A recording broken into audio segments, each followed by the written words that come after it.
প্রতিদিন দোয়াটি একবার পাঠ করবেন, ওই দিন আপনি ইচ্ছা করলেও কোনো পাপ করতে পারবেন না। এই দোয়াটি নবীজি আমাদেরকে শিখিয়েছেন। সহিহ হাদিসের মধ্যে এই দোয়াটি আসছে। নবীজি বলছে, শয়তান তোমাদের প্রকাশ্য শত্রু, শয়তান তোমাদেরকে যে কোনোভাবে ধোঁকা দিয়ে বোকা বানিয়ে সে তোমাদেরকে জাহান্নামে নিয়ে যাবে। এটা আল্লাহর সাথে শয়তান চ্যালেঞ্জ করে দুনিয়াতে আসছে। অতএব তোমরা শয়তান থেকে সবসময় আল্লাহ পাকের কাছে পানাহ চাইবে। বান্দা পানাহ চাইতে দেরি হবে, আল্লাহ পাক শয়তান থেকে ওই বান্দাকে পৃথক করতে দেরি করবে না।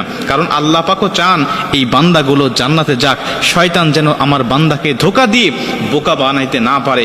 এজন্য আপনি এই দোয়াটি পাঠ করবেন। আবু দাউদ শরীফের বর্ণনায় হযরত আমর ইবনে আস রাদিয়াল্লাহু তাআলা আনহু হাদিসটা বর্ণনা করেছেন। তিনি বলছেন, নবীজি আমাদেরকে এই দোয়াটি শিখিয়েছেন আর বলেছেন, তোমরা এই দোয়াটি প্রত্যেকটা দিন যদি একবার করেও পাঠ করতে পারো, তাহলে আল্লাহ পাক ওই দিনের জন্য, ওই দিন এবং ওই রাত 24 ঘন্টার জন্য আল্লাহ তোমাদেরকে শয়তান থেকে পৃথক করে দিবে।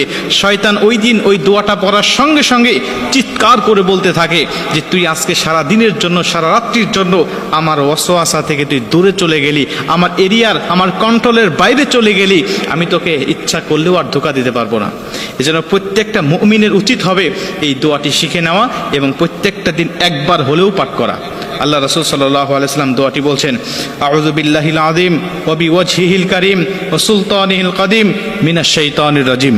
আমি দোয়াটি আবারও বলছি, দোয়াটি সবাই লিখে নেবেন যাতে আপনার ভুল না হয়ে যায়।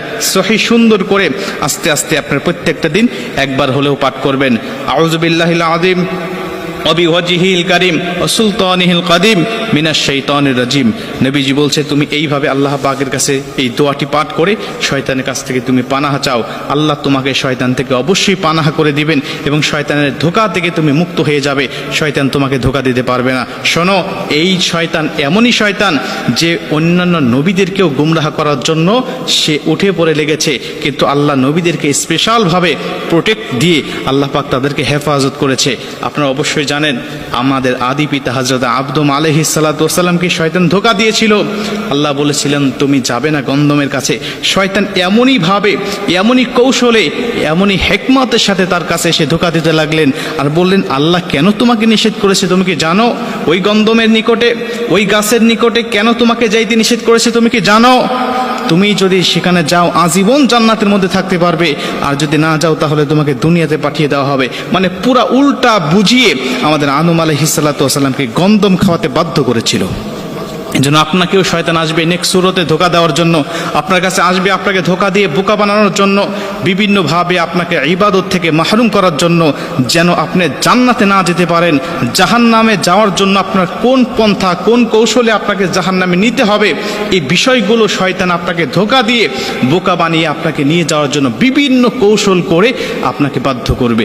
এজন্য আপনি ইচ্ছা করলেও শয়তানের কাছ থেকে বিরত থাকতে পারবেন না, কিন্তু আপনাকে পারার জন্য এই দোয়াগুলো অবশ্যই পাঠ করতে হবে, দোয়াগুলো পড়তে হবে।